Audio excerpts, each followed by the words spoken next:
நம்ம உள்நோக்கு முகமாக இருக்கிறோம் அப்படின்னா, அமைதியான சூழ்நிலைய விரும்பக்கூடியவர்களாக இருப்போம்.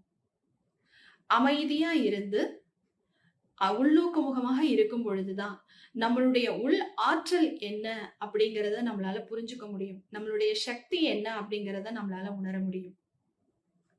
பெரும்பாலும் சமுதாயத்துல இந்த உள்நோக்கு முகத்த குறைந்து மதிப்பிடப்படுது. ஏன்னா இவங்களுக்கு ஒண்ணுமே தெரியாது, இவங்க வெளிப்படையா இருக்க மாட்றாங்க அப்படின்னு குறைவா மதிப்பிடப்படுது. ஆனா இது எவ்வளவு உயர்வான பண்பு அப்படிங்கிறத நம்ம உணரணும். இந்த உள்நோக்கு முகமா இருக்கும் பொழுதுதான் நமக்குள்ளார நிறைய நல் ஒழுக்கங்கள் வர ஆரம்பிக்குது. நம்மளுடைய மன வலிமை அதிகமாகுது. ஒருத்தர் உள்நோக்கு முகமாக இருக்கிறாங்க அப்படின்னா, ஆழ்ந்து நல்ல சிந்தனையாளர்களாக இருப்பாங்க. ஒரு நல்ல சிறந்த சிந்தனையாளர்களா இருக்கும் பொழுது, நிறைய ஐடியாஸ அவங்களால கிரியேட் பண்ண